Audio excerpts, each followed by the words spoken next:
Hey Jack, The Worry Monster by Sally Rippon.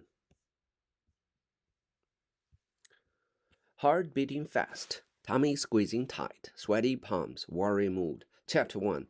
This is Jack. Today Jack is feeling worried. His class has spelling test next week. Jack is good at math and art, but terrible at spelling. He cannot understand why. Two, and two are all spelled differently. Spelling makes no sense. Jack has 24 words to remember. Outside it is sunny, and Jack's puppy wants to play. Jack pushes the list of words to the bottom of his bag. He will worry about the spelling test later. Jack and Scraps play outside in the back garden. They laugh and bark and roll around on the grass. So it's time to go inside for dinner. Jack's mom has cooked his favorite, pasta bake. She gives him an extra big serving. Did you get any school notice today? Jack's mom asks. Suddenly, Jack remembers the list of words at the bottom of his bag. His tummy squeezes tight. He looks down at his plate.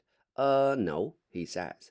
Of course, he's lying. Jack doesn't want to think about the spelling test. It makes his tummy hurt. He tries to finish his dinner, but the pasta doesn't taste so good anymore. That night, Jack lies awake in the dark. The worries in his tummy are getting bigger and bigger. They feel like big scary monsters that are whispering mean things to him. You are terrible at spelling. You're gonna fail the test. Jack turns on the light. He gets out of bed and goes to the school bag. The list of words is still scrunched up at the bottom, but then Jack sees the comic book he got from the school library. Jack snuggles back into bed with the comic book. There is still a whole week until the test. He will worry about tomorrow. Chapter 2. All that week, Jack is very busy. At school, he plays soccer with his friend Billy. After school, he plays with Scraps.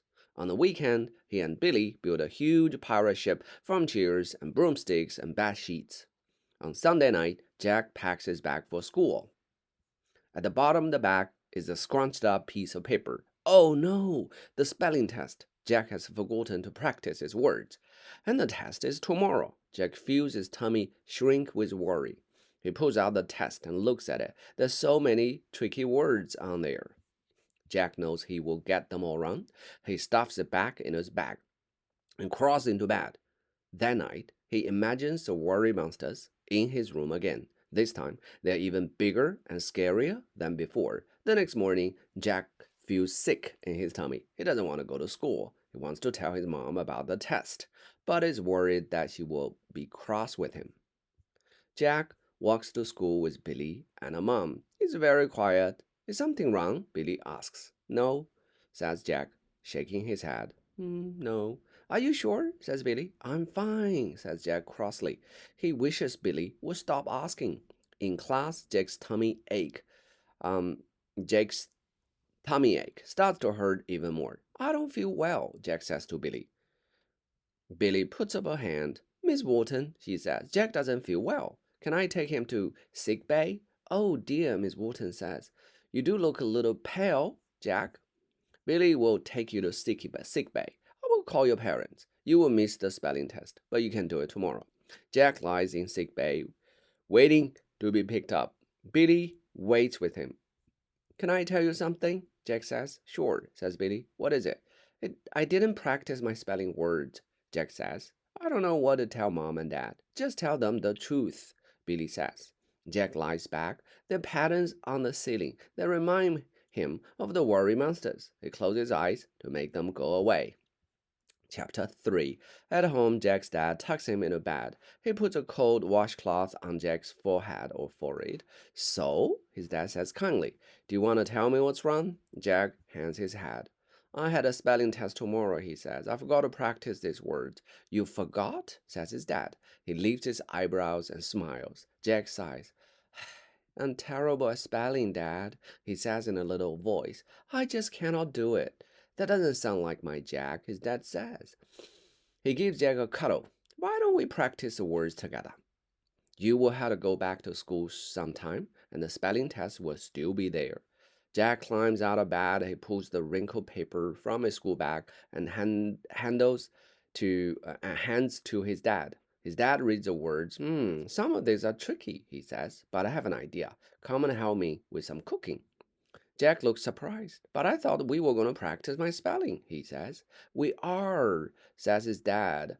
Jack follows his dad into the kitchen. Right, says his dad. First course is alphabet soup. Then words on bread and biscuits, shaped like letters. We're going to practice those words, then eat them up when we get them right. Jack laughs. This sounds like fun. All afternoon, Jack and his dad make words out of biscuits, pasta, and even cut up fruit. When they have eaten all the food, Jack and his dad practice with a pencil paper. Soon Jack knows all the words off by heart. He cannot wait to do the test tomorrow. That night, Jack lies in bed and waits for the worry monsters to come. When they do, he's ready for them. Go away, he says. I practice my words for the spelling test. The worry monsters disappear. Jack knows they will come back again someday, but he also knows that he doesn't need to be afraid of them anymore.